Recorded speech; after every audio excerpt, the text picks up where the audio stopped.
Sure. I moved down here just because I feel more comfortable being able to see my slides and make sure I'm not moving ahead of myself. Is that okay with everybody? Can you see me? Okay. Well, Buju, miigwech very much for inviting me to talk today. I feel incredibly honored to be able to share with you the results of research that myself and a number of devoted CMU students have done these past several years. So my involvement with the MPIIBS committee started in June of 2011, and since then I've been working with the committee to develop a plan to study and to preserve this important place and all of its memories and the history here as well. So I'm going to talk a little bit about my research and our collaboration together through the committee. So the first thing to think about for this work is that it's really a community-based project. All of the research that we have undertaken through CMU has been part of a desire by the MPIIBS committee and its members. So our goals in this committee are numerous, but probably the most salient ones for today are the fact that we want to preserve and to research the boarding school to understand more about what happened here, about a lot of the hidden history here. We hope that the buildings will eventually be able to be renovated and reused for good things to hopefully erase some of the negativity and the negative memories here. And as part of this, we also support public education and truth-telling of what happened, as well as finding ways to reimagine MPIIBS in a positive way. So how does archaeology fit into that? Well, there are a couple different things that I think are important that fit within these goals. First, I think we can all recognize that history written in documents are often flawed documents.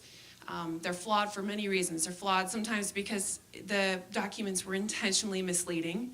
For example, as Willie said earlier today, the official documents for the school say that only 5 children died here in 41 years. And through the diligent research of the Zibuing staff and also the MPIIBS committee, we've uncovered that there were many, many more children who died here than that. So it's one very strong reason why we need to find other ways to look at the history and the past of the boarding school. Another is that, of course, history is written by the people who are in power, and the children who are here didn't often have their voice. They weren't able to share their stories. And even later in life, they may have had trauma or experiences that were so negative that they didn't want to share. So a lot of that history and those stories haven't been shared. And so archaeology provides an alternative means. It's not the only way, but it's one way that we can look into the past using material remains, the material record, that is the buildings, the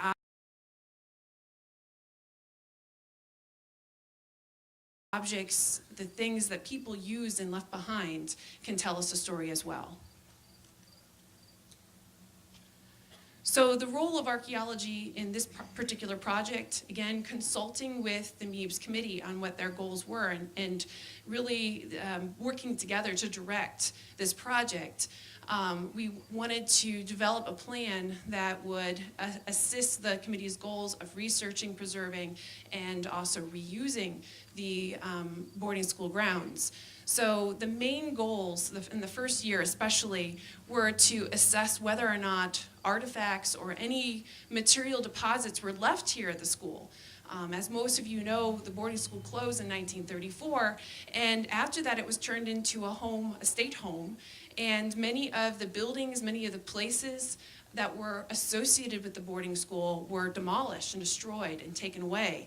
And so we wanted to see, is there any record of this earlier period, of the boarding school period still left? That was our first goal.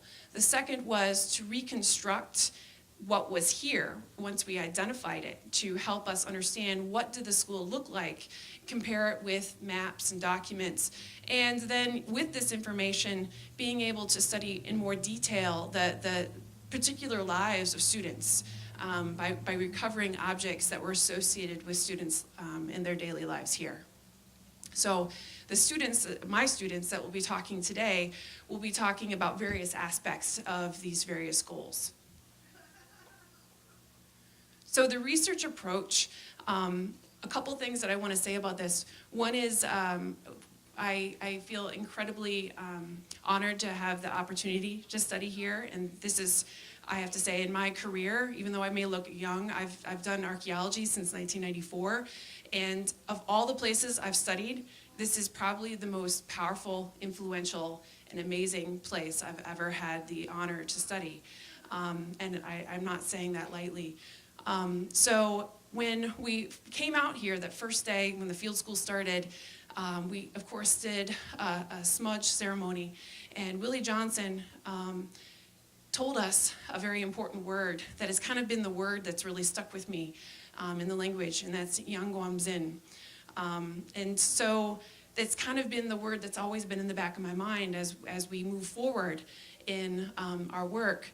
But we have a multi-phase approach that includes survey, archaeological survey, and what I mean by that is we study little teeny snippets of the grounds on regular intervals so that we can see what's there in a pattern, okay?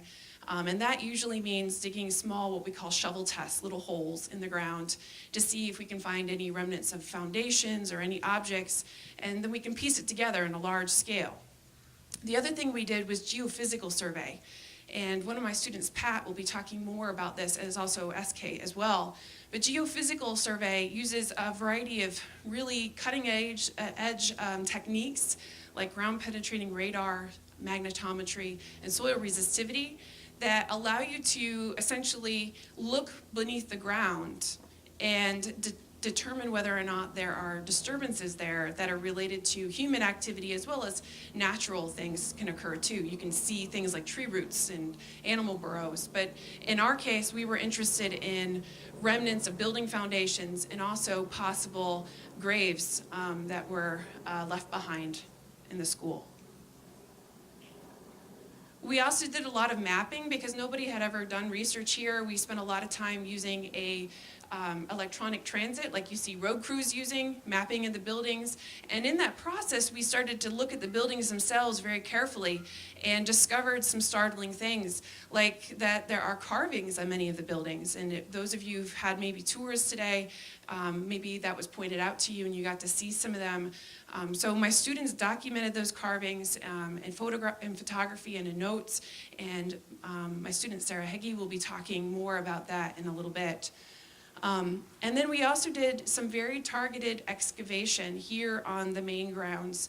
When we identified the locations of several buildings, we used that information from the geophysical and the archaeological survey to then do detailed hand excavation so that we could recover more information about those specific buildings and what happened at those buildings.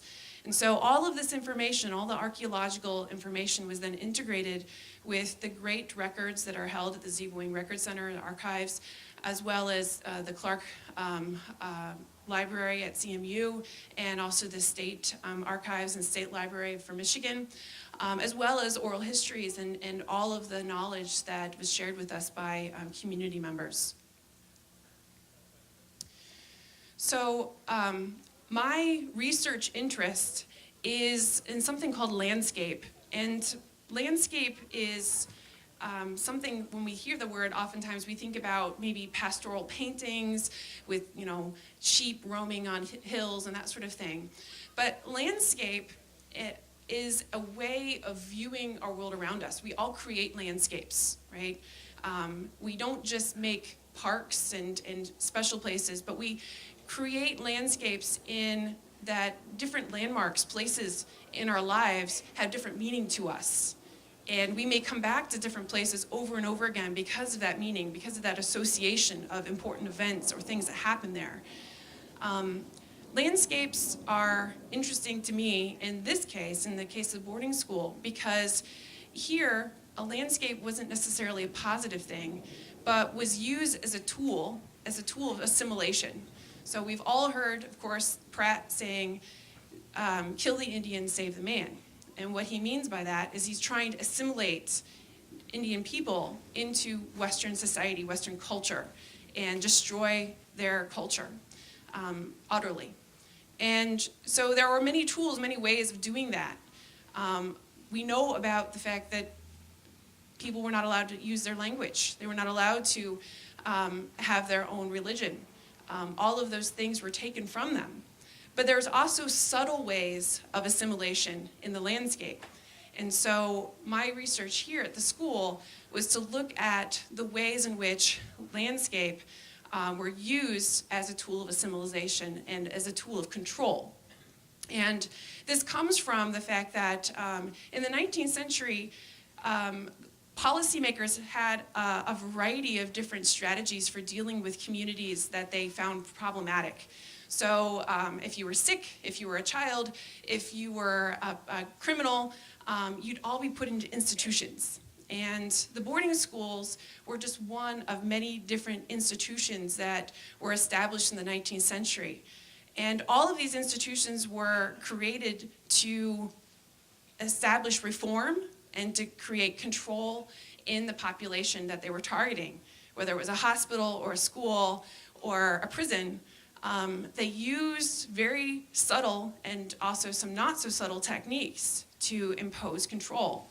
So the subtle techniques were in architecture and also in the design of the landscape, the spaces that people inhabited. If you control the space, how people move around and their daily activities, then you can control the way they think. At least that was the idea. That was the mindset of the time.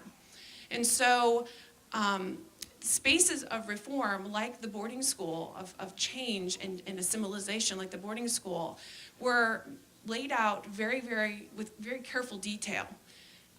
So here's a couple of the aspects of the landscape that relate to power and authority. Okay, so if we look here out of the grounds, we are just north of a fountain, a reflecting pool, and across from that fountain or reflecting pool was the school building and the chapel building. All right? The school building, of course, being the center of Western knowledge, Western ideas, Western culture, placing it at the center of the worldview for students. The reflecting pool, of course, magnifies it. It's like a mirror, imposing and magnifying that school building, so it makes it even more powerful. And then radiating out from that building, and I'm going to come over here, and I don't have a pointer, I'm going to point. So this is the school, this is the fountain. Radiating out from that are your various other buildings. The administrative buildings, the buildings that students lived in, the buildings that students worked in, because most of their time was actually spent working, not learning. And the boys and girls, their spaces were separated from each other, and we'll talk about that more in a moment. Another sort of subtle indicator of the control and power is the architecture itself. There's no mistake that all the buildings are made out of brick and all in the same sort of style. It's a Federalist style. And if you go to any town hall, any county building across the nation, it's the same kind of architecture. It's an architecture of power. It's an architecture of control. One of the things that we were kind of interested in is a rather small building that no longer stands that was a gazebo just south of the fountain. So immediately south of where we are right now, there was a gazebo or a bandstand. And many of the boarding schools have the same kind of structure, usually in the center of the school, like it's the heart of the school, the center of the school. And a historian named Jacqueline Fierce Segal has studied the Carlisle Indian School, where they had a similar bandstand or gazebo. And at that school, Pratt, who of course is the person who initiated these schools, would actually go and stand there and kind of survey and watch things. He'd watch the students. And in the school newspaper, there was a character called the Man on the Bandstand. And the man on the bandstand was kind of like God. He was all-knowing, all-seeing. He knew everything. He would tell on students. He would tell on teachers. He would inflict punishment by creating shame in the newspaper. And so the man on the bandstand was kind of quasi, real, because Pratt was actually the man who would stand there, but nobody actually knew what his face was and knew who he was, all right? And it created a sort of atmosphere of intimidation, of fear amongst the students. It's kind of like a rather maniacal version of Santa Claus, if you think about it, okay? So I was really interested in this bandstand when we discovered that it was here, because you can't really see it in this aerial photograph.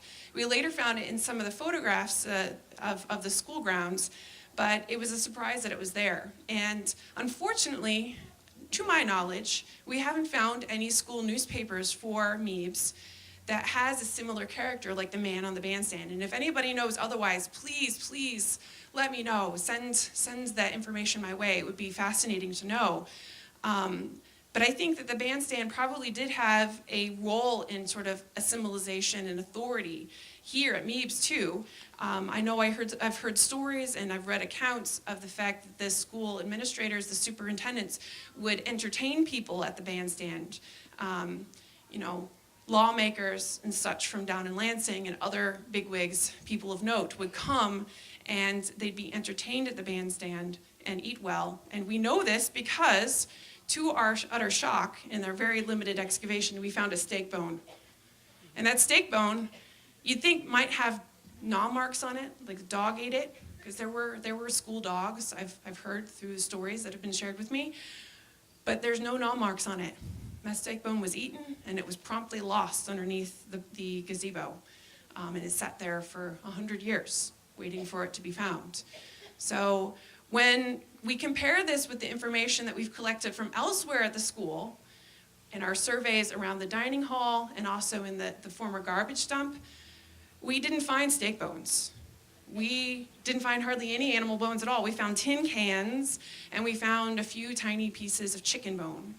So clearly students were not eating well, but the administrators sure were eating well at the school. Okay, so gender and the landscape. It seems like a weird thing that might go that doesn't really go together, but at the school, all of the activities of boys and girls was highly segregated. So boys and girls, sisters and brothers, were not allowed to eat together. They were not allowed to play together. They were always separated from each other. And so the girls' dormitories were all on the south end of campus, and the boys' dormitories were on the north. Even the teachers were segregated by gender.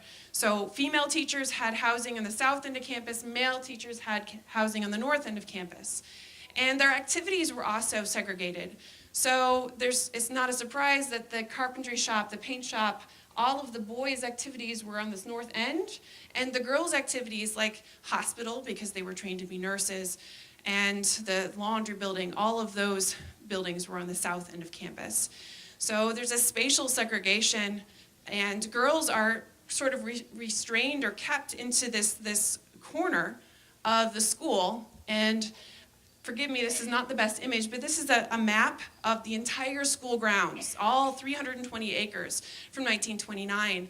And so this corner, we're sitting about here right now. This corner is where the buildings are. They're still standing. The girls' area was pretty much spatially restricted to less than 20 acres in that little corner of the campus. And boys had a little bit more freedom, and that's partly because they were also expected to take care of the animals and to do all the farm work out on the rest of the grounds. So they had access to a larger area. So when it comes to the kinds of training that boys and girls got, they were not expected, the boarding school was not expected to help people become highly skilled, highly trained individuals. The basic training at the industrial school was for menial work. So boys would learn things like carpentry, they would learn how to take care of animals and plants, and also blacksmithing, which was pretty much a dying art even at the time. Girls were essentially expected to fulfill the sort of Victorian era ideal of domesticity and femininity of the time. And that, of course, denied the knowledge and the heritage that they had as more important members of the communities they came from, and really kind of subjugated them in many ways, made them subservient And so they were given things like dolls so that they could learn to be better mothers, because of course there were a lot of very negative stereotypes about Native women and their ability to take care of children in the 19th century. So we found fragments of dolls, and similar fragments have been found at another boarding school in Phoenix that has also been studied.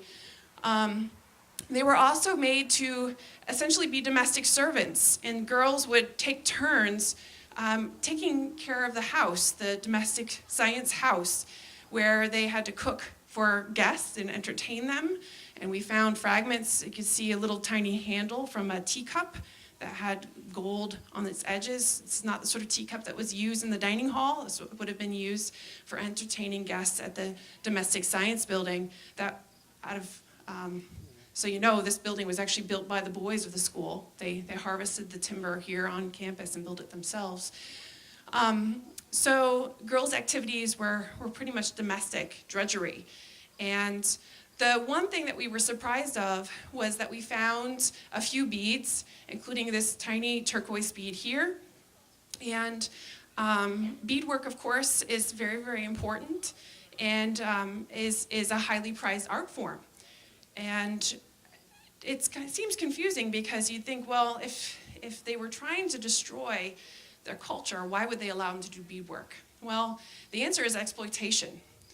Girls were allowed to do beadwork, and they were not allowed to keep it. It was sold, it was given away. Similar things have been documented at other boarding schools, such as Phoenix, where girls were expected to make ceramic pots, essentially to sell to the community, and that money didn't go to the girls, it went to the school. It funded the school. So beadwork may have had a similar role here at Mount Pleasant. Oops, I don't know why it's doing that. Probably because the arrow off.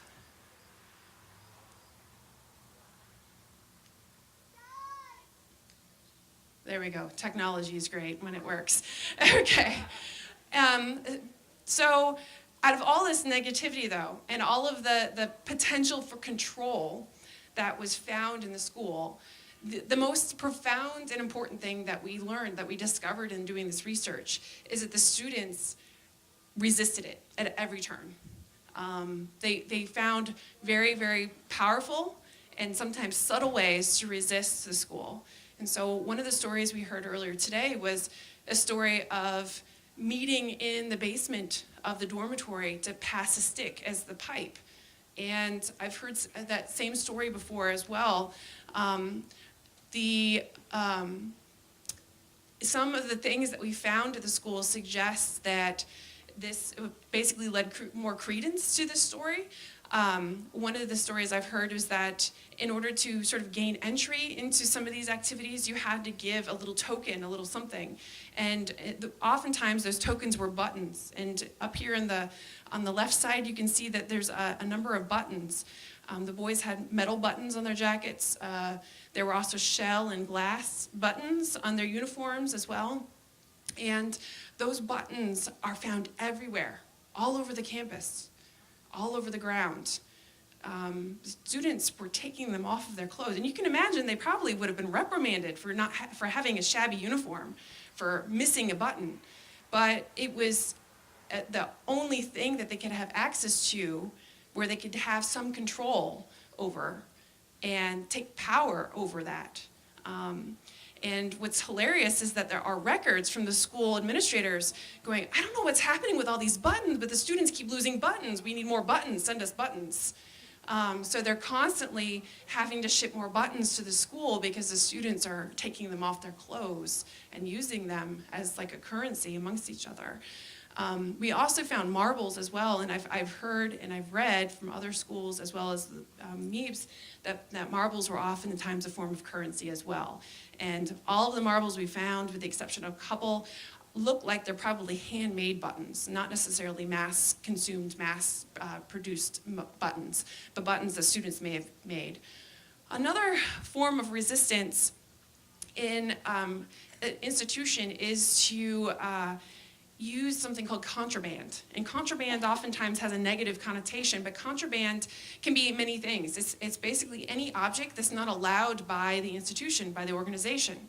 And so children, when they came to the schools, as we know, all of their personal objects were taken from them. They may have had a charm or an object or any personal thing with them that their parents sent with them or loved ones sent with them would have been taken from them.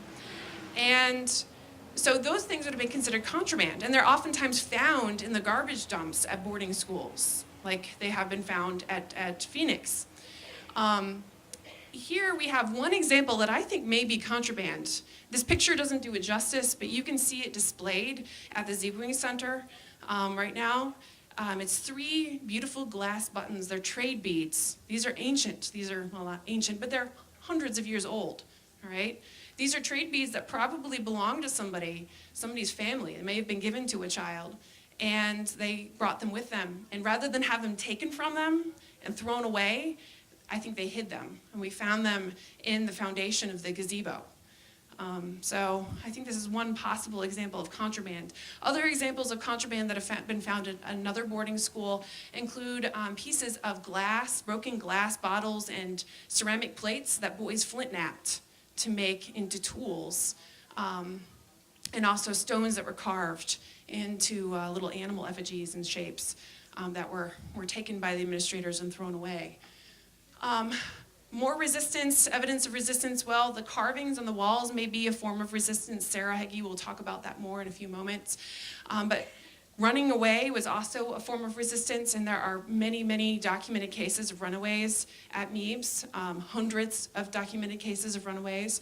And probably the most profound form of resistance was to actually destroy a building through arson, through fire. And there were not many documented cases of arson at boarding schools across the country, but here at MPIIBS, the girls' dormitory was burnt down by a student named Martha Saginaw in 1899.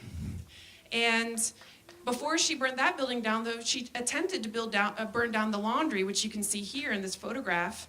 The foreground building is the laundry. The empty lot behind it, that's the school. That's the girls' dormitory after it was burnt down and razed. All right, they're rebuilding it in this photograph. And then another girl who goes unnamed, we don't know who it was, but another girl burnt down the laundry a second time in 1904. So why the laundry? Well, the girls working in the laundry were not only cleaning the laundry for the entire school, but also for the Mount Pleasant community. You can imagine the amazing amount of drudgery that occurred in this place. And we found evidence of the burning that occurred. In fact, many, many pieces of melted glass, like you can see in this corner. Glass melts at around 18,000 degrees. So you know this was a very, very hot fire. And this is hard to see because it's getting washed out a little bit, but this is all just burnt charcoal, burnt, melted, twisted metal, and other pieces of the building that fell inside. This is in the footprint of the laundry building. So resistance was alive and well at MPIIBS. So I'm going to try to wrap it up quickly so I can give my students plenty of time to talk. So far, we've only been working 2 years, but I think we've accomplished a lot. We've learned a lot. Of course, there's more to learn. But the school was an institution of confinement, of control, of manipulation. But the students also had the power to resist it. And we can see the material indicators of that resistance. So I think that's a really, really powerful lesson. We can also see that the school grounds and how it was laid out really are a force of the ways that they were trying to assimilate and manipulate Native girls and boys in their lives. And the resistance, the rebellion that took place by students is definitely found here at MPIIBS. So the next steps, one of the things that we've been working on this past year, since really January, and we're going to continue on this summer, is that we're going to seek nomination of the boarding school with the National Register of Historic Places. Why is this important? Well, once it's officially recognized as a National Register site, it is eligible for grant money for funding to help hopefully restore and to retain this very, very important property. So that's the next step, and we hope to have those documents put together by early fall and submitted by hopefully late fall. That's the goal. So we're going to continue to do research that the MPIIBS committee asked of us, and hopefully continue to share these stories and to talk to the community. And we're also constantly looking for funding. I have to say I have one bad news to share with you. I just received this week notice back from 2 different granting agencies that my grant applications were not funded. It's very, very hard to get funding for this kind of work because most people see it as too recent, too modern. They think it's just sort of not important. And it requires a lot of funding to either obtain or to borrow the equipment we need to do the geophysical analysis. So this may or may not be a little bit of a ploy for me to get you to donate just a little bit more while you're here, bid a little bit more on the silent auction items so that we can help to raise the funds that we need to do this analysis and to do this restoration, this important work. We've been writing lots of grants, believe me. So I already sort of said this, but donate not only your money, but also your time. The MPIIBS committee is very grateful for that. There's a very few number of us doing a lot. And so if you have some energy you'd like to lend, please come join us. Share your stories with everybody about this place. And also you can visit the ZBUing website to download a free copy of the school guide that was prepared to use in local schools around here to educate the community about the boarding school. And just a huge miigwech to everybody for all their help and all their support in this work. Thank you, miigwech.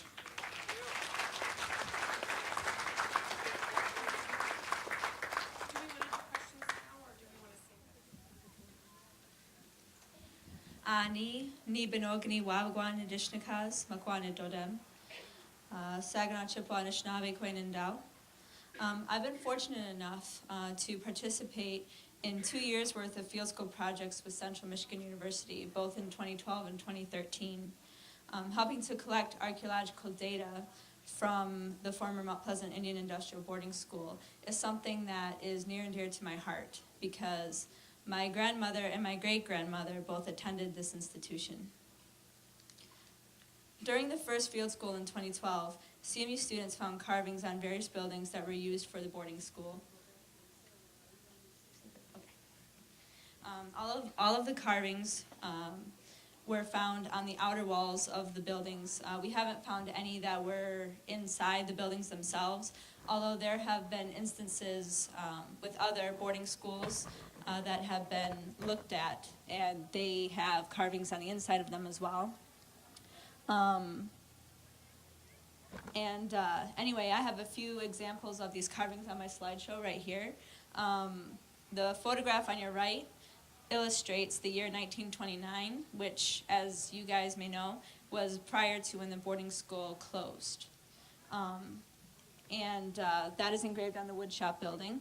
And the picture on your left shows the initials FW etched onto the same building.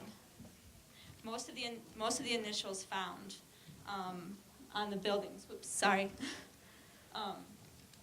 Most of the initials found on the buildings around the former campus had only 2 letters because it was common for Native children living during the boarding school era to only have a first name and a last name. Based on my research and comparing potential names of former boarding school students to these initials, I found there was a greater number of names of male students from the school that correlated to the carvings on the woodshop as opposed to the names of female students, but only by 55%. Due to the fact only male students attended classes at the woodshop building, I found such a low percentage surprising. You would think that there would be a lot more than 55% of male students, the names that could correlate to that. Please keep in mind that according to the online database of the National Register of Pupils from the Mount Pleasant Indian Industrial Boarding School, that there are 816 names of former boarding school students that correlated with the initials observed on the former boarding school buildings.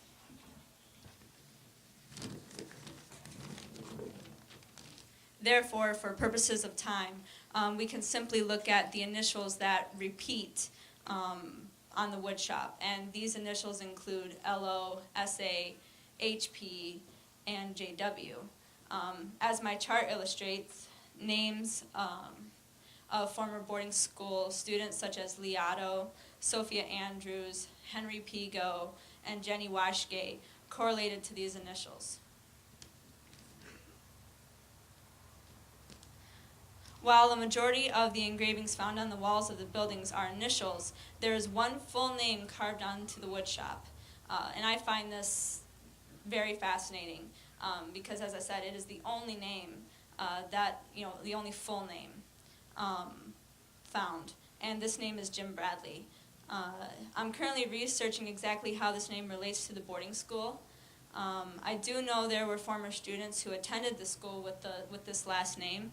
So if anyone has any information at all, I would be more than willing to sit down with you and talk about it. Because, as I said again, this is the only full name that's carved onto the building.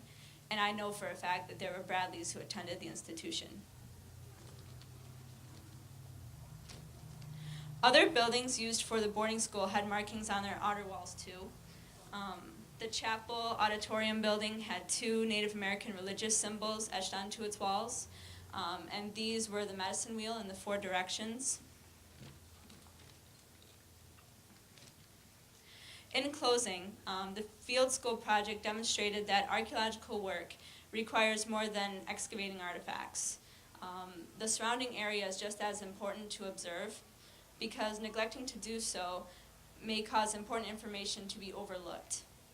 If we hadn't have seen these initials on these walls, we wouldn't have known they were there. And it's my opinion that the students who went to this institution wanted us to know that they went here, regardless of whether or not it was to rebel against the government school, or whether it was because they were allowed to do so after they graduate. It's really important to know this. Secondly, gender is also crucial to consider, as Dr. Surface Evans said in her presentation, because it helps to determine the social gender roles of the time. As I said earlier in my presentation, it was mostly male students who, attended the woodshop, had classes. And so for it to be only 55% of names that could correlate onto that building, it's pretty shocking. Knowledge of the traumatic events that occurred at this boarding school can help to restore a better future. And I believe that's very true,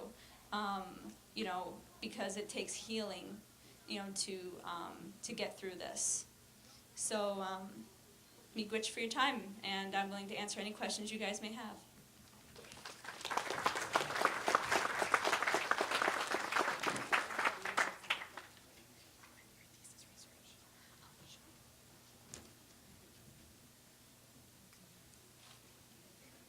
Also, Dr. Surface Evans just reminded me to mention that I'm currently working on my thesis, and my thesis project is dealing with the oral histories of the school. There are families, descendants, such as myself, who are still around today, and who may have heard things from their parents, grandparents, aunts, uncles, great-grandparents, what have you. And so I am doing interviews currently. So if any of you want to get in contact with me and we can set up an interview, I can include it in my thesis, and it would help me to figure out, exactly what happened at this school. So thank you.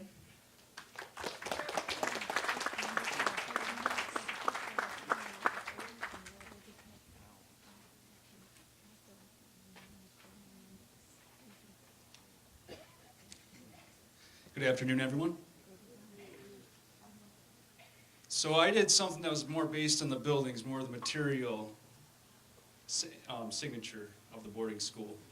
And it's quite a property. As some of you might know, there is only 6 boarding school buildings left here, but there were once 30 to 50 structures that were used on this general area.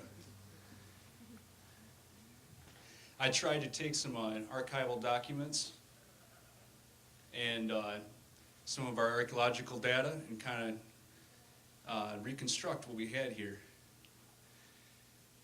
As you can see on here, you have the, well, you can't see the TDS points, but there's the archaeological data is usually recorded as points. The green outline is the 1929 survey position of the laundry. And then the blue-red gookity-gook is the results of a thing we call the ground-penetrating radar, which basically tells you huge, significant differences in the makeup of the ground. So if you see something as abrupt as 2 straight lines meeting each other, you know that there was a structure, there was some sort of disturbance in that area. This is kind of how I did it. I had a 1929 survey. I drew some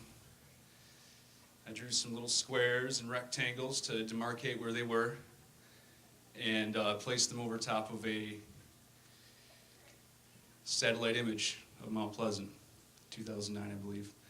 And here you can also see some of the GPR that are basically just our measurements, our grids of the soil there. I find it cool. I don't know. I found that we're pulling off the layers cool. The laundry and greenhouse are both very interesting structures. The laundry, as you heard in Dr. Service Evans's talk, that laundry was burned down more than once, and so therefore we have a lot of noise over there, a lot of interesting stuff going on. The picture below it is an excavation unit that I helped excavate back in 2012, and you can see a rat wall, you can see what looks like one of those, well, you might not be able to see it, but without all this glare, there is a very clear foundation wall made out of cobbles, like they did 100 years ago. And then the greenhouse, you can see the 1929 map, hand-drawn by a man back in 1929, measured and everything with all the old tools, and it's almost completely on. This was a half section that he drew. The gazebo, as might have been discussed earlier, is also an interesting structure. And here we can look at the change in time, going back like a few years to a different photo. You can see the trees get smaller and the bushes get smaller. And it seems like the gazebo's foundation might have changed a little bit. I'm not really sure. The structure might have been rebuilt once. These excavation units kind of tell the tale of the cobble foundation that was originally there. They might have moved on to blocks at some point. It was that era. And the East Administration Building is located a little farther that way. It was right on the corner of the South Drive and Harris Street, or Crawford Road. And it was, I believe, a guardhouse for some time. It was also a place where the superintendent may have lived. And we have found full, unbroken bricks in this very area. You can get a better idea of where it's at contextually from this photo. A little circle. And you can see our big old school building in the background there. And here we're working with the GPR. We have the outline. And you know, it kind of shows how, I mean, a big brick structure like this has a signature, has a life after its life. You can see that something was there long after it was gone. It was probably because the permanent nature of these buildings, they're made out of brick. And they're probably the hardest thing to haul away, so it'd be easier just to cover them up. Well, since they decided just to cover them up, the story's still here in the ground, all over the place. There are 5 buildings over there where the people are parking, underneath the ground most likely. There are several buildings out that way, and there are even more on the city's property that way that are probably lying underneath the surface. Big wedge for your time. I felt like it was an honor to speak for you folks, although pretty much what I do is a combination of history and geography, playing around with shapes and maps. But I think this is a highly interesting location, and we should definitely respect the historical and cultural nature of this site. Next speaker will be S.K. Haas.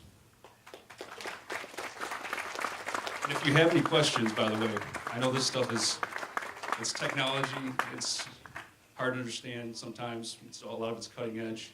So if anybody has any questions right now, I can take them. All right, thank you. I just had one little comment I wanted to add. I just suddenly thought of it when Pat was talking.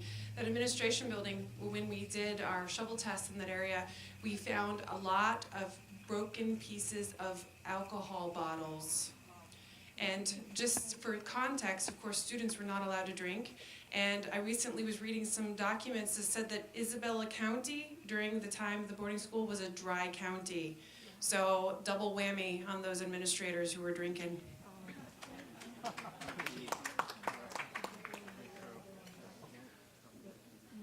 Bonjour everyone, good afternoon. I'm SK. I'll be sharing with you a little bit about the cemetery.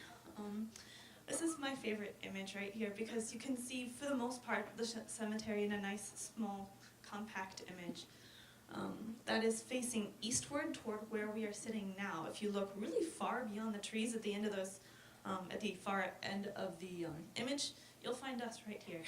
So that's why I chose it for the very beginning there. Peace for the ancestors. Hopefully we can not only find peace for the ancestors who've come and gone, but also peace for their descendants living today and the community and the relationships we have. So, moving on. This is just the introduction to the cemetery from someone who doesn't know the area. This is what the state of Michigan's historical community has put together some years ago and needs a little bit of love, but that's why we're here today. So just a nice brief image. I'll let you read it. It's probably easier than me reading it for you.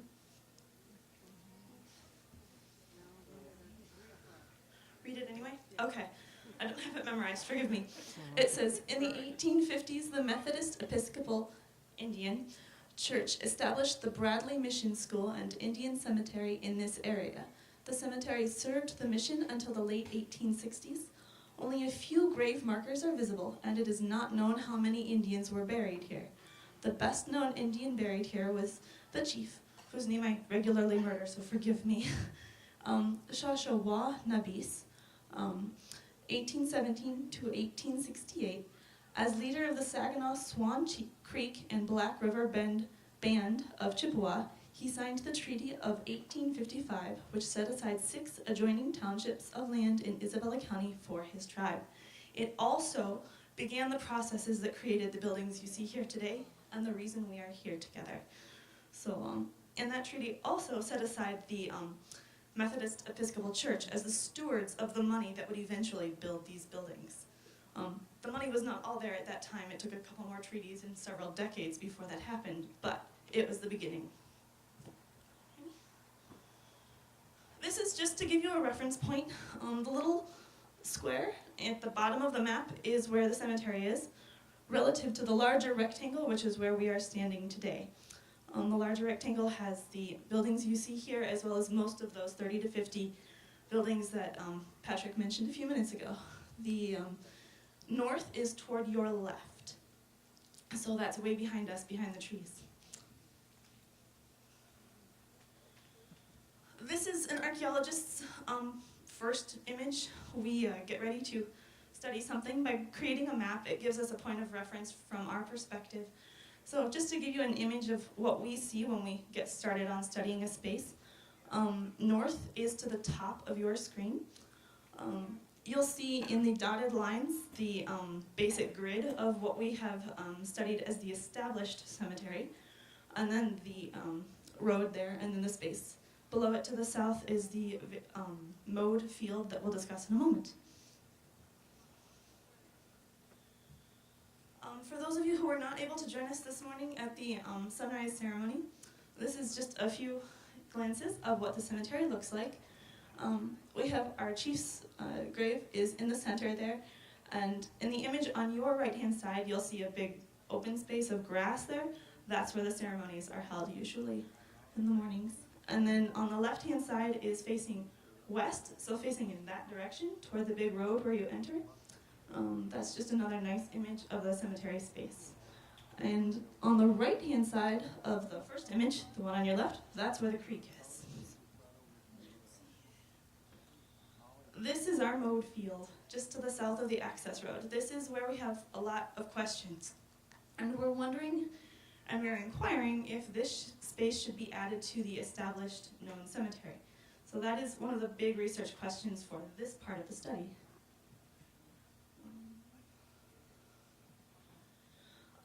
You'll note that there are standing trees on either side of this mowed field. These trees have very interesting effects upon the botanical survey that I'll discuss in just a moment. Those are the east on the left and west on the right borders of this mowed field. I just wanted to give you an idea of the space.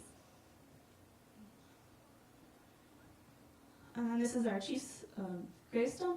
Just a close-up view for you guys.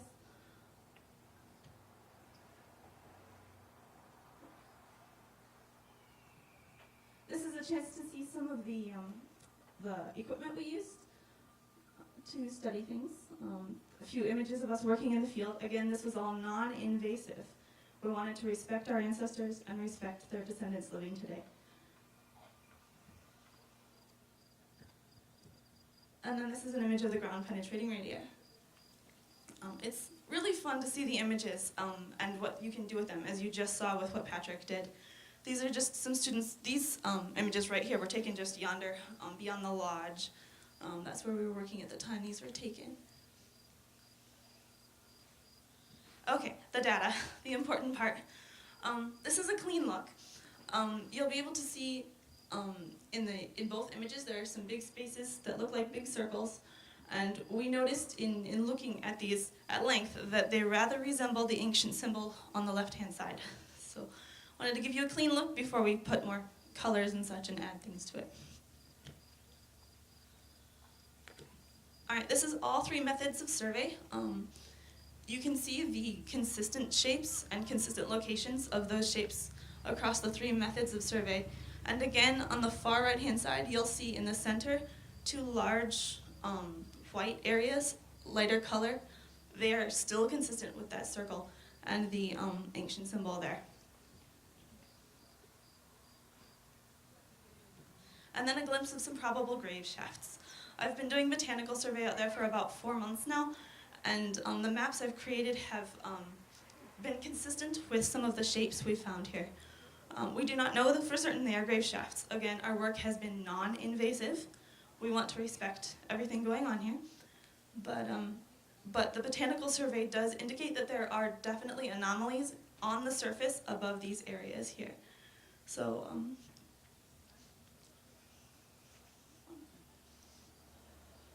and that's pretty much it. This is what our chief says on his gravestone. He says, "Go thou thy way till the end be, for thou shalt rest and stand in thy lot at the end of thy days." So let us go now as a member of one community together.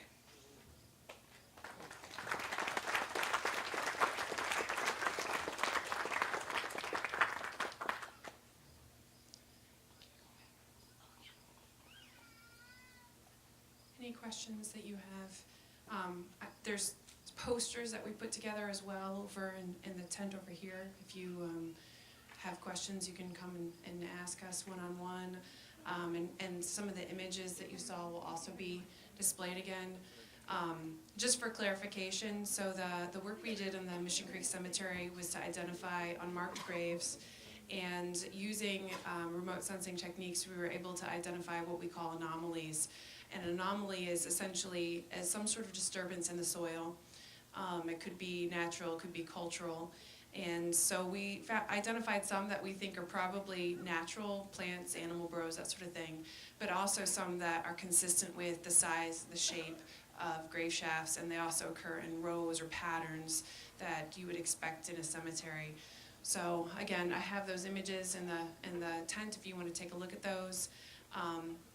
As far as what does that mean, that we found unmarked graves south of the road in the cemetery, one of the things that I've done, because the state maintains a record of all cemeteries, is I've contacted the state and I've asked them to revise the borders or the boundaries of the cemetery to denote or to acknowledge the fact that it's larger than its current documents, its current records. So now I hand it over to the Okay, thank you, Dr. Evans. At this time, we have Esther and Willie from Zebwing who would like to share some poetry with us today, and I'll have them give greater explanation to that. So if you two could come on out.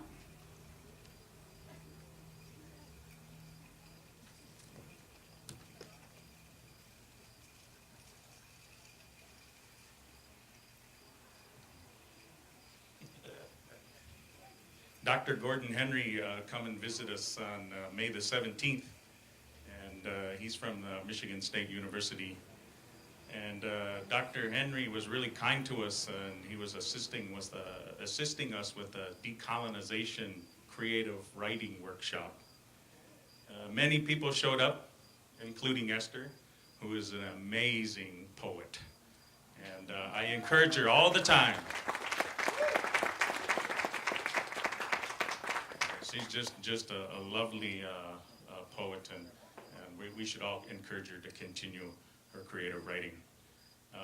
It was really unfortunate that Shannon and myself didn't have a chance to attend the creative writing workshop, but we had the pleasure to work with the Nottawasapi Huron Band of the Potawatomi, the Pokagon Band of the Potawatomi Indians, with the repatriation and reburial of 328 of our ancestors from the University of Michigan, Wayne State University, and the Chicago Field Museum, and the Michigan State Police Post, the Jackson Post. So we were busy. So Esther and myself are going to collaborate today on a poem, and we hope that you enjoy this original poetry. But it's going to start with Esther. Esther I'm very honored to have Willie say that he liked my poetry because you're about to see that wow. I had no idea. He's just an absolute wonder, just a genius with the words. And I'm very honored that he asked me to participate in the reading of his poem. So I hope I'll do it justice. I'll do my best.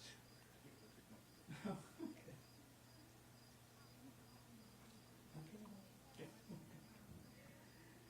Tar paper shack, drenched by the light of grandmother moon, reflecting my frustration with the hope of dreams, awakening and illuminating Kennedy's national disgrace.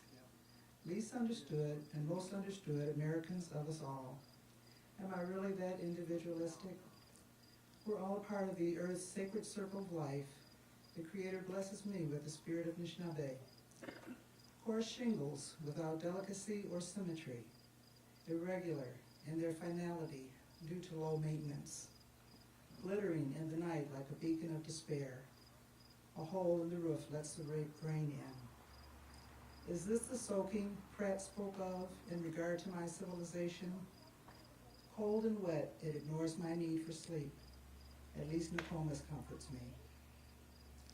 Makeshift door has little regard for my decency or delight, mocking me with its dilapidated and ill-fitting condition. A thief in the night in the shape of a sweeping, chilly breeze, echoing the laughter as prosperity. Can this be my life? Liberty and pursuit of happiness?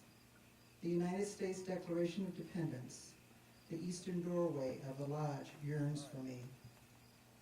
Cracked, dusty glass, attempting a proper window, crumbling before my eyes, yet I'm still wise enough to see the beauty in patches of strawberries growing in the sand. Clear enough through the mist and my tears, do I dare think of my people west of the Mississippi? Federal policies bent on wearing me down and out, The modest one focuses my attention and gives me direction. Dull gray nails holding the crate together, piercing my soul and revealing my good fortune. It hurts me to cherish what others would think of as pitiful. Secure to life, well beneath the poverty threshold, am I to assume that these are the bonds of brotherhood? Assimilate me into Main Street white America, please.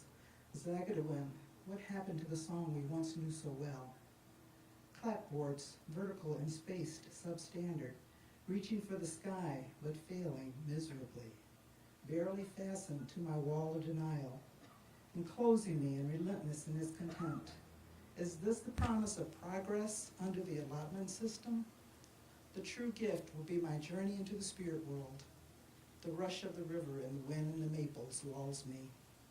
Tattered screens, rusty and sharp, torn away by the promise of a better way of life. Patiently waiting for an opportunity to inflict more pain. Filtering my suffering into more manageable slices. Was this the intent of the framers of our treaties? Tomorrow will be a better day. I pray for the little boy who always says, "I love you, Grandma. I'll never forget you."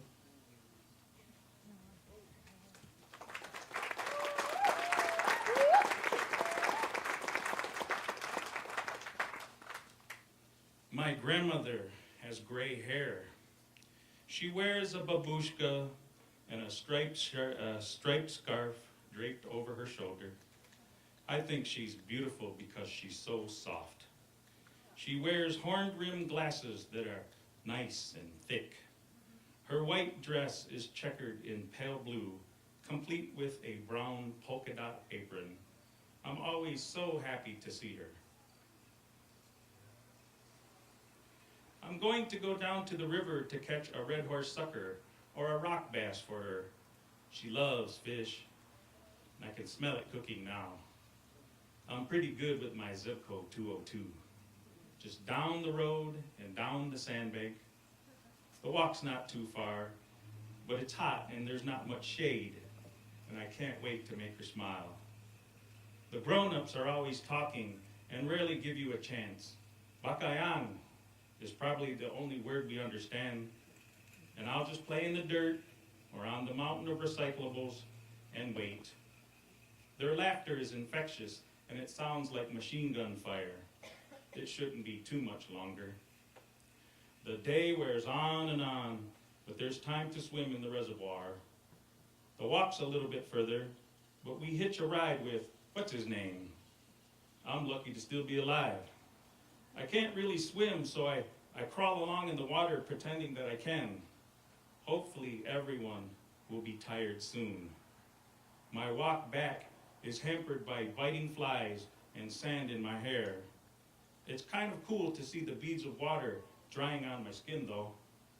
The sand on my feet clumps together but falls away, making them look white. I've always loved my uncle's van.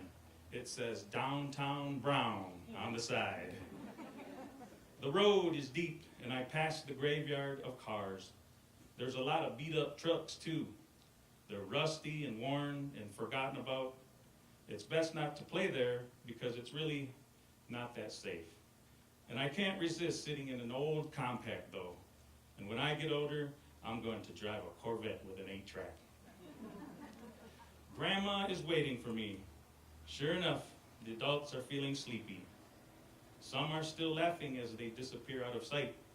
And it's all the better for me because I finally get her to myself.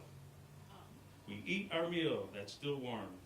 I could eat fish and wild rice every day. Grandma, I love being an Indian. I do too. Is all she said. I love you, Grandma, and I'll never forget you.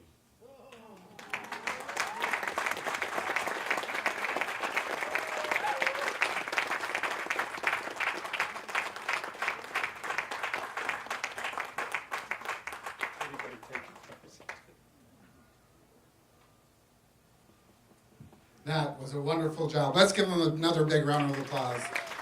Miigwech to both of you. Our next speaker is the administrator for our behavioral health and that's Hunter Genia. Hunter Genia is going to talk to you today about the generational trauma in those processes. Hunter? Mani.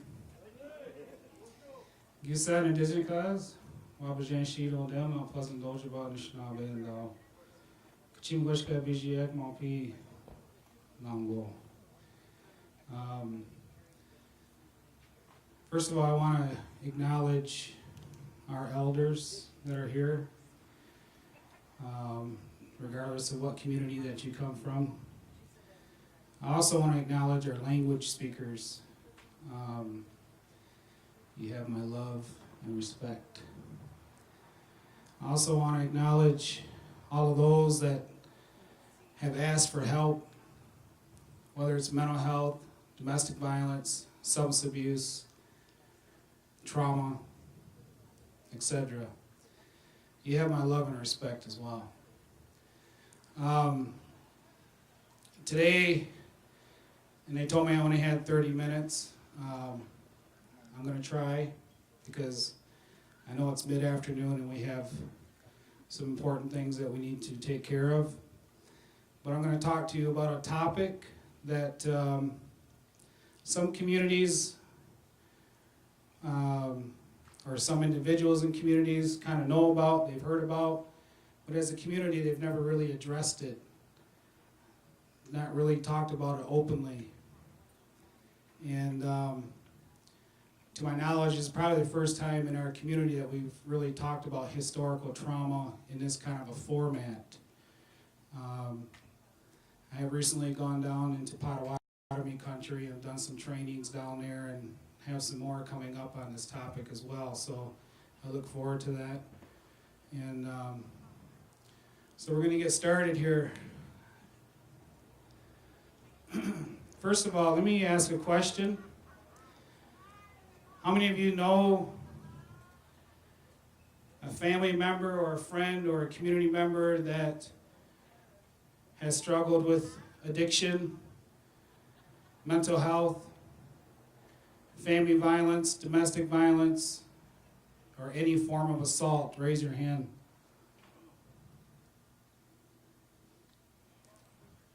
Okay. How many of you know if who you are referring to had a family member that attended the Indian boarding school? Raise your hand. Okay, my presentation is done. Thank you. One of the things that you know, I kind of see this issue from both sides. Working in behavioral health, I'm often reading through a lot of our assessments, and we ask in our assessments, have you or a family member attended an Indian boarding school? And sometimes they may say no, even though I know that they had a family member that attended. And that's not uncommon. People that have gone through the boarding school often don't talk about those experiences. And we'll talk about some of those reasons why here in a little bit.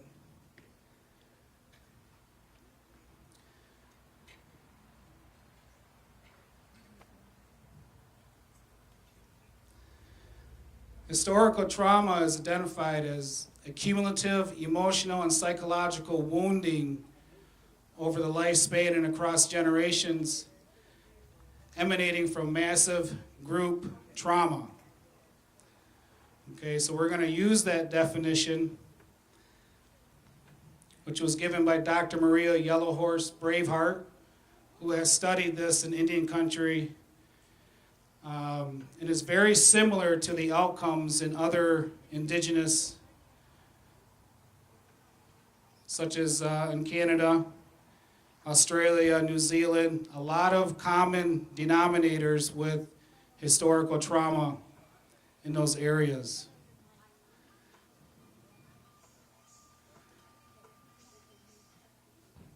Okay, what am I pointing at?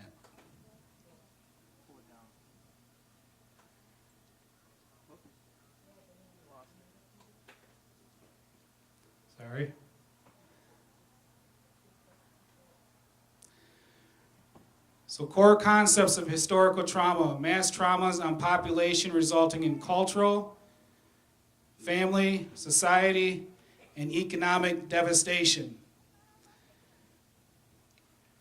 Do we have any doubt in here that that happened to Native Americans here in the United States? No doubt? We can all agree? The original generation of the population responds to the trauma showing biological, societal, and psychological symptoms.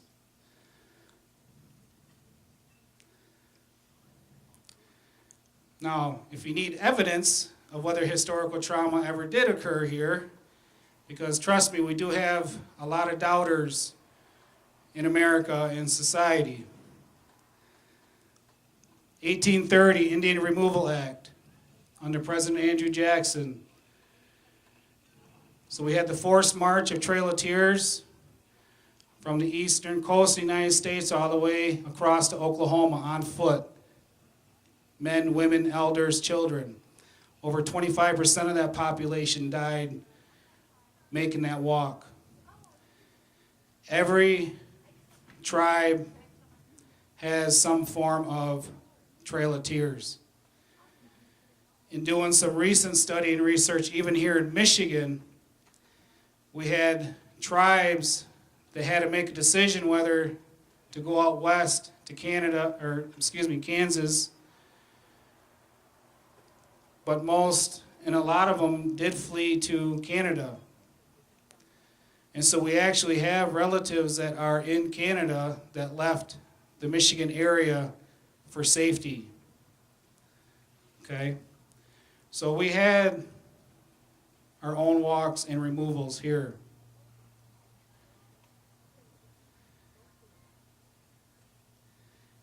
(1850s). We know that in California that bounties were put on men, women, Indian children. Okay, roughly some estimates between $1 million, $15 million was paid out in the 1850s, annihilated over 90% of that population just in California alone. Okay, that wasn't the only state or only time on these lands where bounties were put on men, women, and children, but there's an example.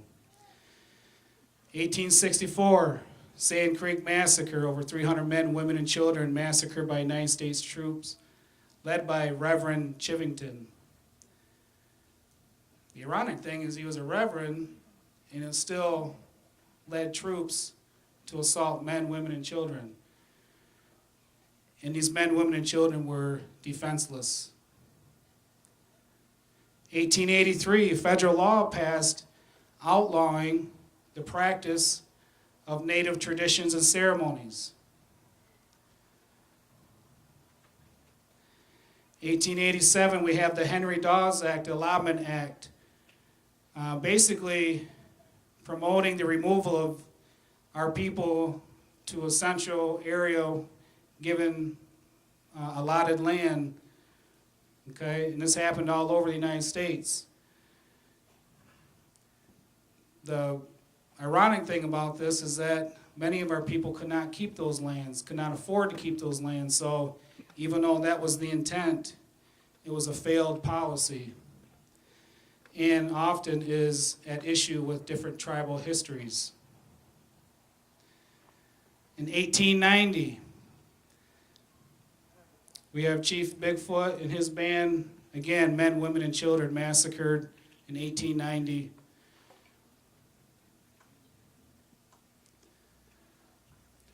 It's ironic that during the same time period, while there were still Indian wars going on, that the boarding school era starts to begin,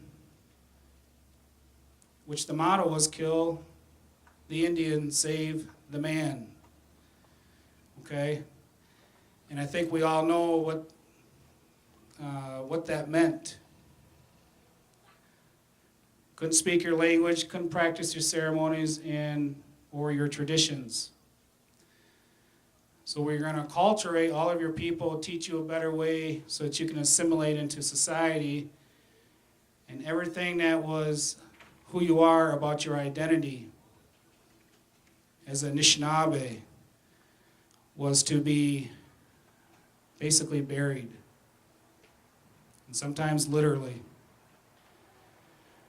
By 1900, we had less than 250,000 remaining Native Americans in America due to war, disease, and massacres. The original estimated population here upon contact was conservatively anywhere from 10 to 15, and I've heard anywhere up to 30 million Native Americans living here. So over 90%, 95% of our population was wiped out by the year 1900. Will this be very traumatic if you were living during this time? For your people, for your families, for your communities? And let's be honest, this is not a part of our American public education. You will not learn this in your history books. Need more evidence? In the 1930s, the IRA, Indian Reorganization Act. Again, a policy even at issue today in federal courts in America, again, trying to solve the Indian problem. 1950s and 1970s, we had the forced sterilization of Indian women without their consent. Not very many people know this.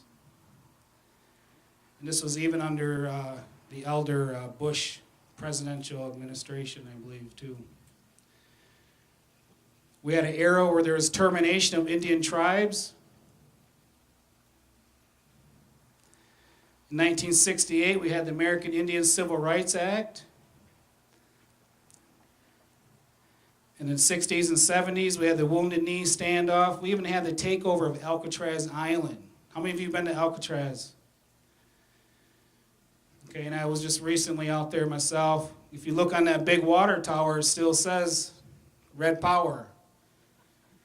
And as you approach the dock, it says, all Indians are welcome. And this was during that time when a lot of our people that stood up for our rights took over that island in protest. In 1975, we had the Indian Child Welfare Act. And in 1978, we had the American Indian Freedom of Religion Act. Again, in 1883, we had a federal law that prohibited any practice of traditional ceremonies and culture. So some 200 years after our people were granted the same protections to practice our own spirituality, our own religion, without threat or harm. And the Indian Child Welfare Act was passed because Native Americans was the highest population of Indian children removed from Native communities and Native homes and placed in non-Native foster homes. 1978, we had the longest walk. Some of us here in this today were present there. So let's talk about what impact does the historical trauma have on our people due to loss of land, people, and culture.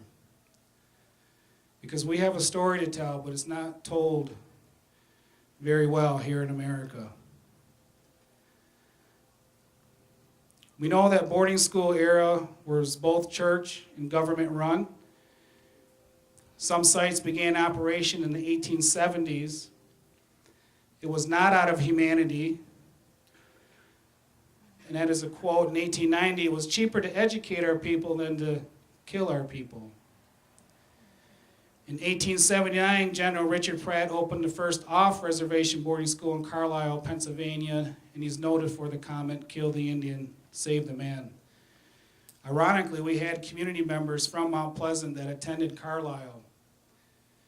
Both my grandparents attended here, and then my grandpa went down to Haskell.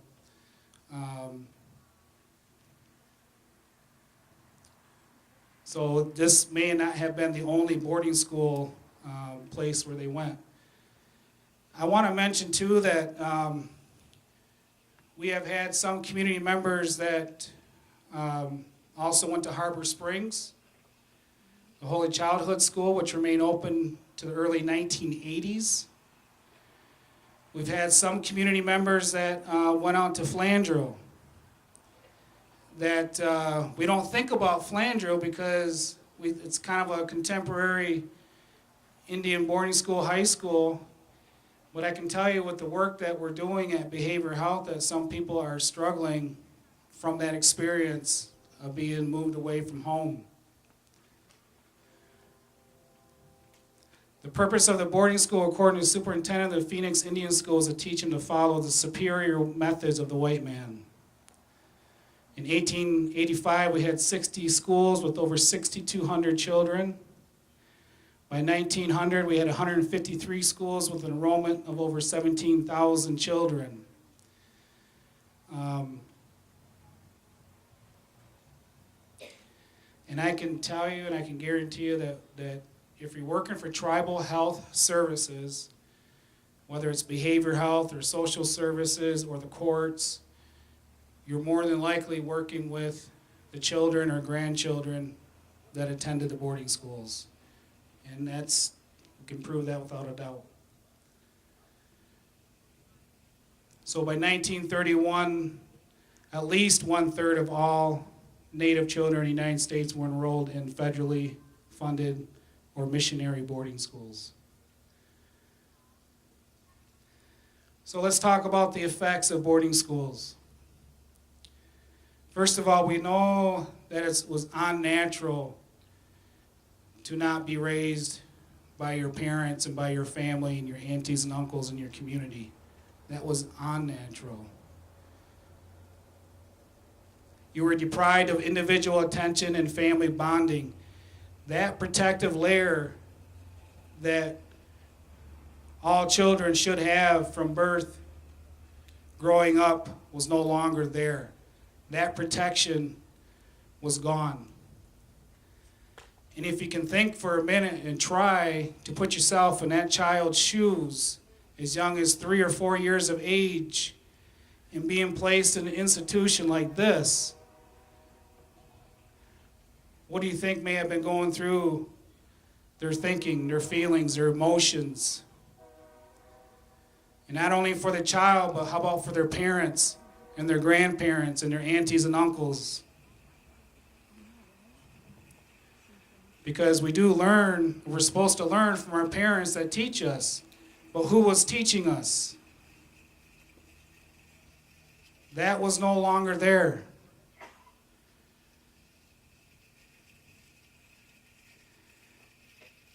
We know and we count upon parents and tribal community to be responsible to teach us the values, the culture, the trust, and the love.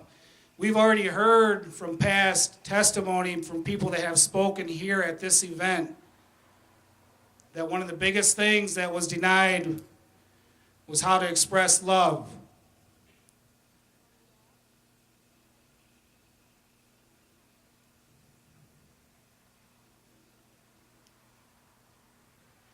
And so now when these children coming out of boarding schools are going to be parents, how do you think that went? Think there was some struggle? How do I parent? Because who did they learn from? So sometimes 5, 10 years they were in that same institution. And what did you learn? You speak your language, what happened? If you tried to practice your religion, your ceremonies, your traditions, what happened? How does that make you feel as an Anishinaabe person? Head held high or maybe just a little low? And we still have that going on today. Let's make no mistake about it. Let's not be naive and ignorant to what is going on.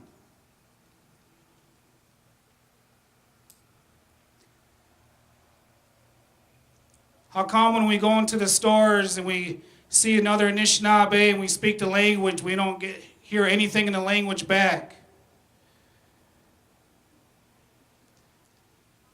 Why do we have people putting down religion and spirituality and culture? What did we learn? Don't practice that. You can't do that. We're here to assimilate you. We're here to acculturate you. And I remember asking my grandparents, how come you didn't pass that language down? Because I could hear them talking to each other fluently in the kitchen in the other room every time I went to visit them. Well, if you want to learn your culture, you can learn that later in life. Just go get your education. So now we have a lot of people wondering, who am I? Where do I belong? Where do I fit in? If you got educated and went back to your community, you were looked at as if you were better than.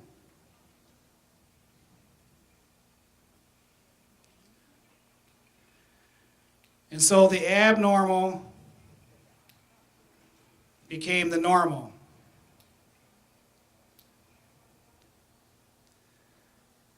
And somehow that psychological mental warfare that happened in these boarding schools, a lot of people bought into it.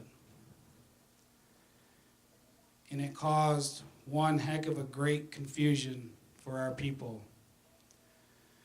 So when we talk about the 7 grandfather teachings, and then we know the opposites are the 7 rascals: jealousy, hate, envy, greed. And we have more people living that way than according to our Anishinaabe values. We need to be able to talk about why is that happening?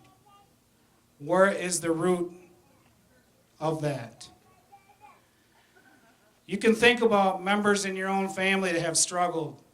Maybe yourself, maybe your siblings, an auntie and uncle or a parent. And think about, what was that like?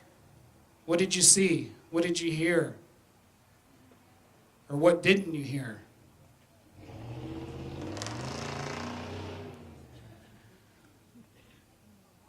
So let me ask you, what happens? What happens to a child that's not exposed to a loving, stable home and family?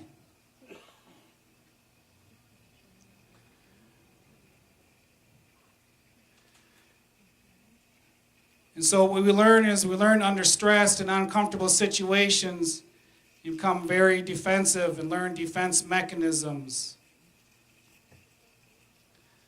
We deny, oh, that didn't happen. That didn't really happen here. So how many of our people, children and people that went here, still speak their language? How many are still going to ceremonies? How many are still talking down about another faith or another religion? Is that still happening today?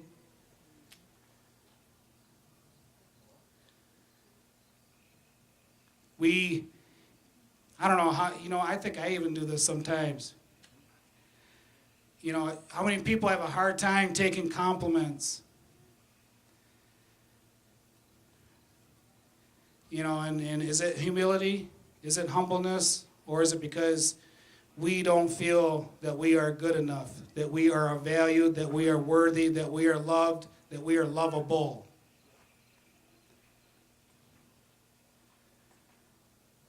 And so we underplay the importance of the seriousness of the situation.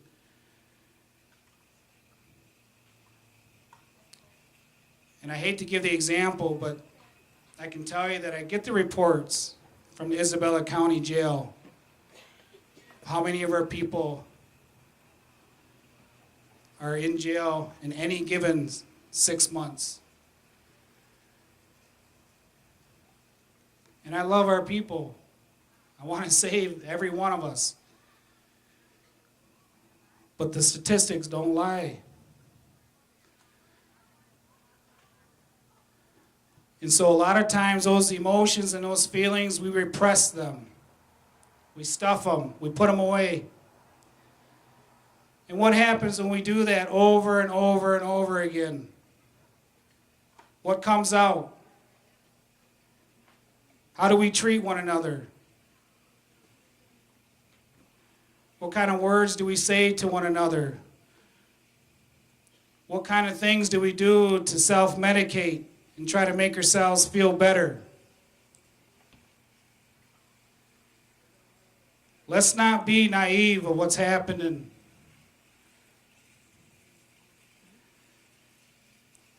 And on top of the boarding schools, we had the removal of our Indian children through foster care.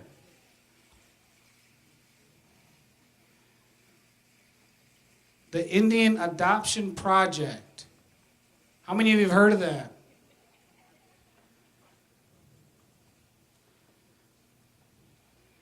A collaboration of the Child Welfare League of America, the BIA, and the U.S. Children's Bureau.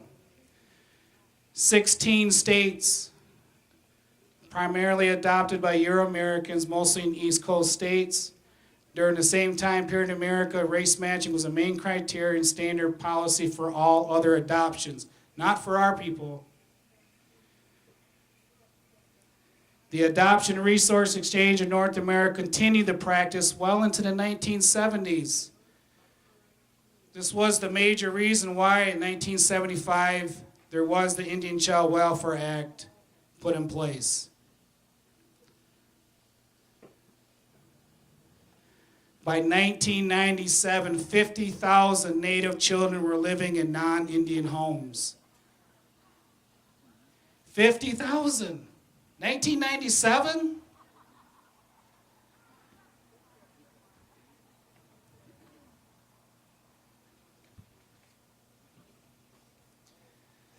And approximately 35% of all Native American children were removed from their families and placed in institutions or adoption homes. There is a strong correlation between what happened here with the foster care and adoption removals, the same kind of symptoms of what we're seeing as a result of those that went to the Indian boarding schools. And I'm just thinking of the story back in Grand Rapids, a good friend of mine that walked on, who was very active in the tribal community there, and for all these years was in the same meetings as her brother, but she didn't know it. And when there is a lot of stories like that. So the Association on American Indian Affairs delivered a policy statement in 1975 saying that these practices had resulted in the wholesale and often unwarranted removal of Indian children from their homes. Need more evidence of trauma? Indian wars began as early as 1540 in the southwest of Pueblo villages, ended supposedly in 1890 with the massacre at Wounded Knee against the Lakota. And General Philip Sheridan said the only good Indian ever saw was dead.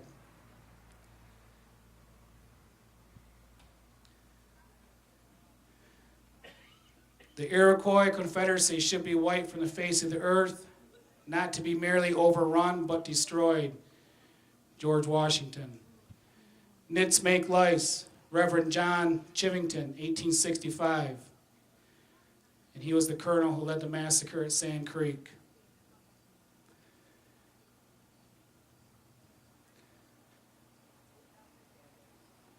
Senator Henry Dawes, to be civilized, one must wear civilized clothes, cultivate the ground, live in houses, ride in Studebaker wagons, send children to school, drink whiskey, and own property. And so the allotment era started. It broke up communally owned tribal land. It was an attempt to destroy Indian communities, traditions, and culture, and it opened up Indian land for white European settlers. And it fulfilled the mandates of manifest destiny.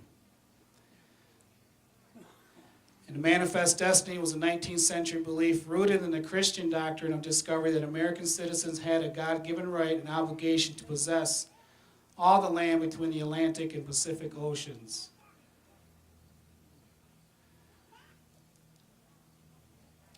And so the Allotment Act was part of that instruction to carry out that belief.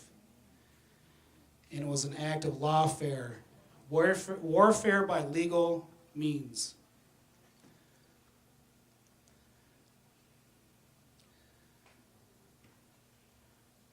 Without the physical, mental, emotional, and spiritual buffers and protective factors, Bimadaziwin led to severe trauma.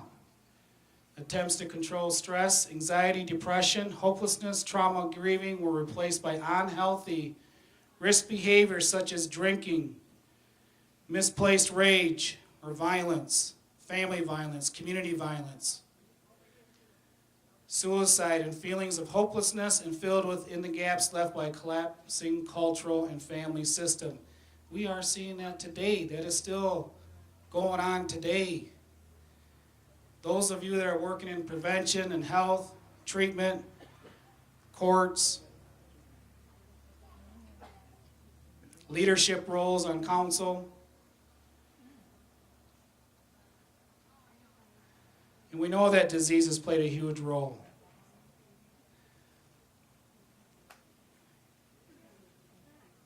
And we know that the mass majority of our population was wiped out by 1900.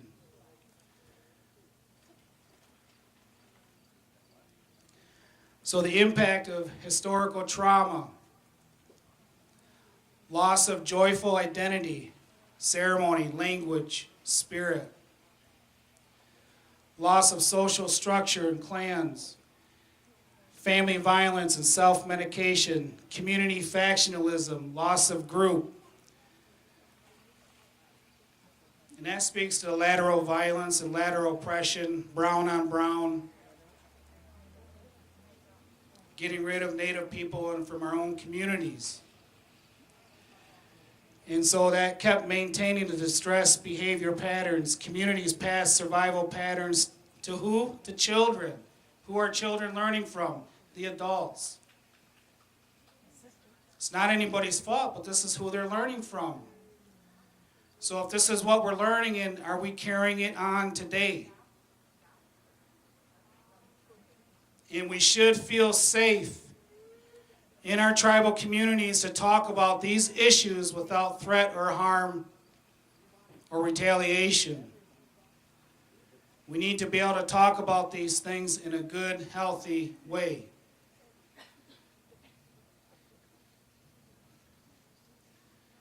The impact on individuals and community from historical trauma, individual relations, feelings of rage, poor parenting. We invalidate each other. Who do you think you are? Right? We hear a lot of that. You got an education, you think you're better than me? You go to those ceremonies? Shake my head. You go to church? Man. Right? Still alive and well today, people. And so what happens is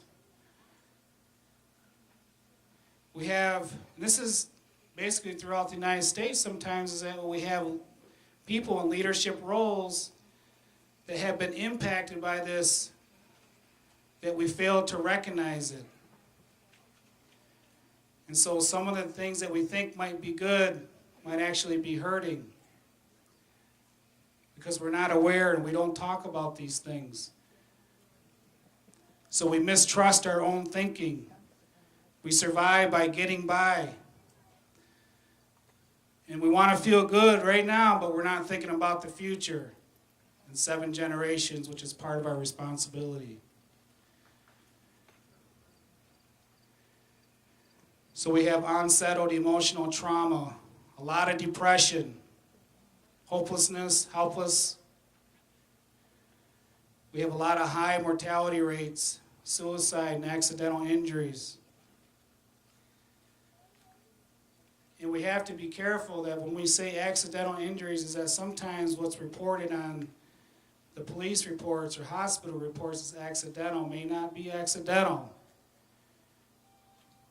And I feel strongly that this is very underreported. It may be more intentional.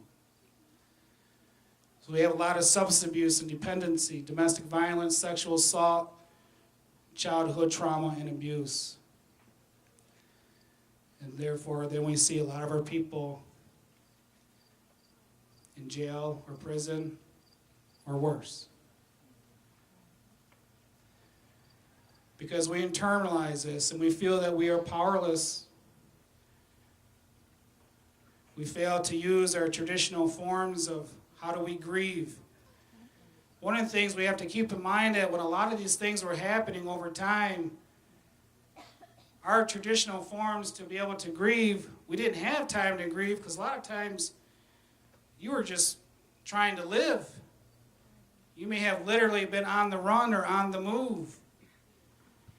So to take time out and do what is necessary and proper and etiquette and protocol didn't always happen. And that itself created a lot of distress for our people.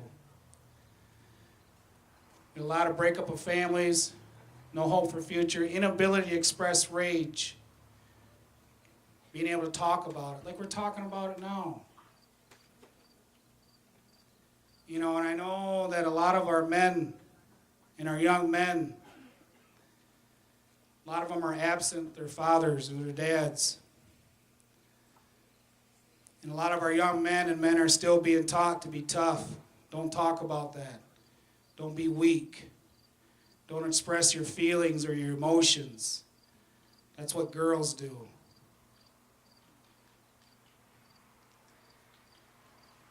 I tell you what, some of my greatest friends that I have on a short dial, men, brothers, uncles, we talk about this stuff.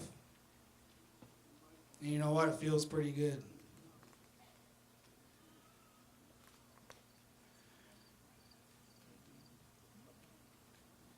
So we become somewhat, not everybody, assimilated.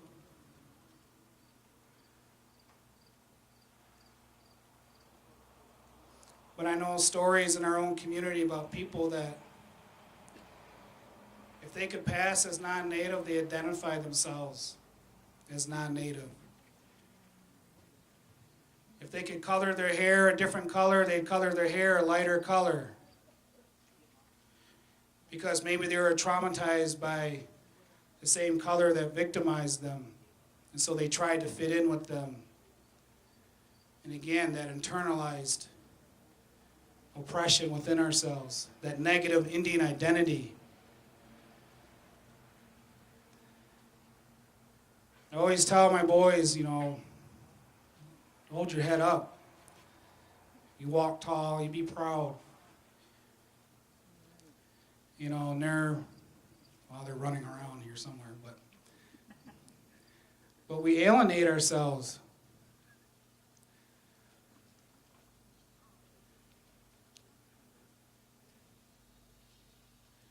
And then we still have to answer to the United States government. So traumatic experiences cause traumatic stress. And here's the other thing is, I don't know if we have anyone from NIMCE here, the NIMCE medical area, but this is, if anyone is our nurse or doctors or working in your primary health clinic, you really need to understand and how historical trauma plays into the patients that you are seeing. Cardiovascular disease, diabetes, cancer.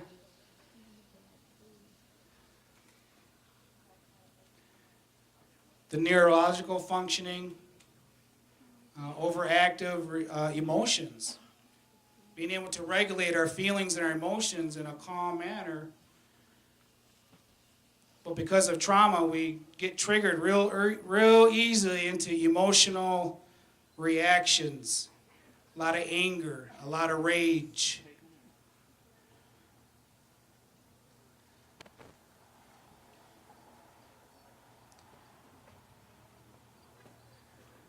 So through loss of land, culture, and people, it resulted in historic loss symptoms. Traumatic events from previous generations creates a pathway that results in the current generation today, here and now, being at an increased risk of experiencing mental and physical distress. Because our children identify with the feelings and emotions of the parents.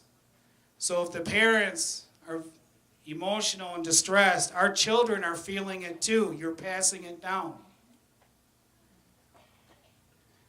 And they're influenced by the style of communication. So how did you communicate with your children?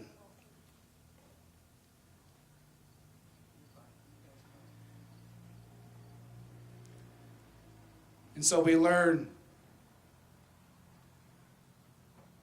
exposure to trauma creates difficulty with trust and intimacy due to being victimized. So we don't learn how to have healthy attachments to children as parents. Because who taught us? What did we learn? And children being removed from community and home, placed in boarding schools, exposed many children to trauma and abuse.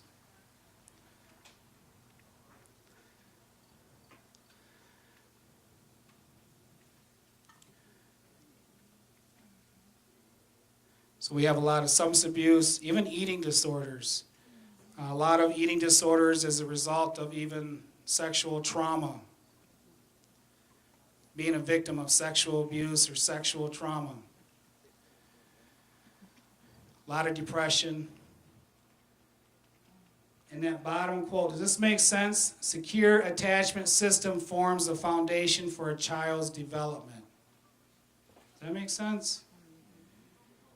If we are not raising our children in a stable home environment, they are more likely to have more social and emotional issues. So how do we get ahead? How do we get beyond this? And I'll be wrapping up here in just a minute. She's giving me the watch over there.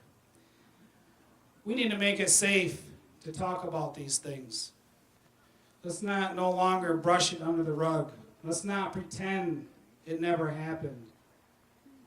Let's not deny what is going on today. We need to remember and mourn for those that we have lost in our families and our communities. And I'm thankful because we have our jingle dress dancers here in our day wagon with our beautiful, handsome men over there. Hey! Getting to sing us the appropriate songs. By the way, let me ask you a question. I want some honesty here. How many of you view yourself as a beautiful Anishinaabe person? Raise your hand, be proud.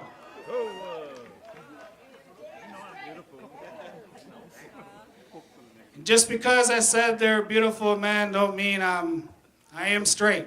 So, and that's okay. And if you're the other way, I love you too. I love all our people.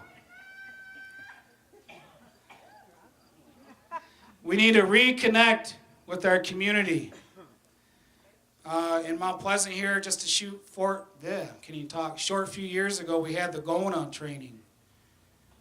GONA is a good way to bring your tribal communities together to address these issues and talk about them in a safe, fun way. And then come up with a plan to move forward. And Dr. Maria Bravehorse Yellowhorse said that we need to confront the trauma. We need to talk about it.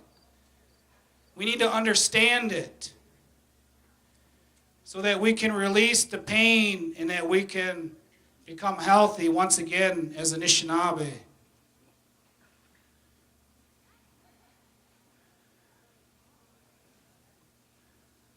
And there's a lot of ways you can do that. Go to your ceremonies, go to your lodges, go to church. Do what you got to do, but be proud of it. and ask yourself, if you find yourself starting to talk negative, you need to put yourself on hold and really ask yourself, where is that really coming from? What did I learn as a child growing up about this or that? And be honest. It's okay. We need to stop putting down one another's lodges, churches, and let's come together. I mean, I don't care. I can pray with someone who's Maday or someone who's Christian. Don't matter to me. I love our people, our Anishinaabe people. That's all that matters. So let's name it, let's talk about it, let's make it safe, let's understand it.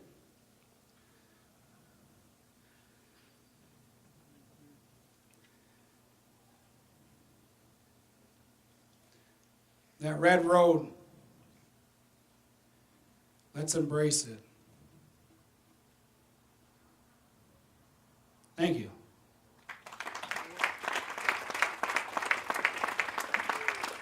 Real quickly, does anybody have any questions, burning questions? Let me ask you something. Have you started, the ones that are visiting from other tribal communities, have you started to talk about this in your community? Do you talk about it in your families? Or do you keep secrets?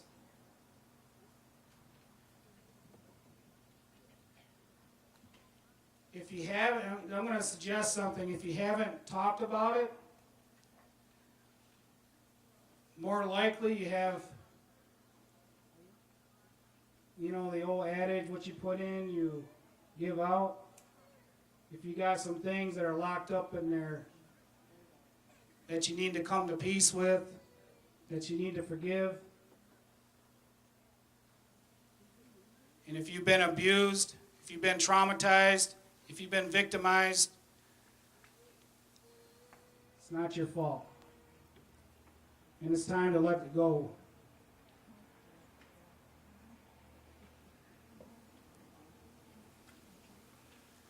If there's no questions, thank you. Have a good day. Have a good day. Be watch.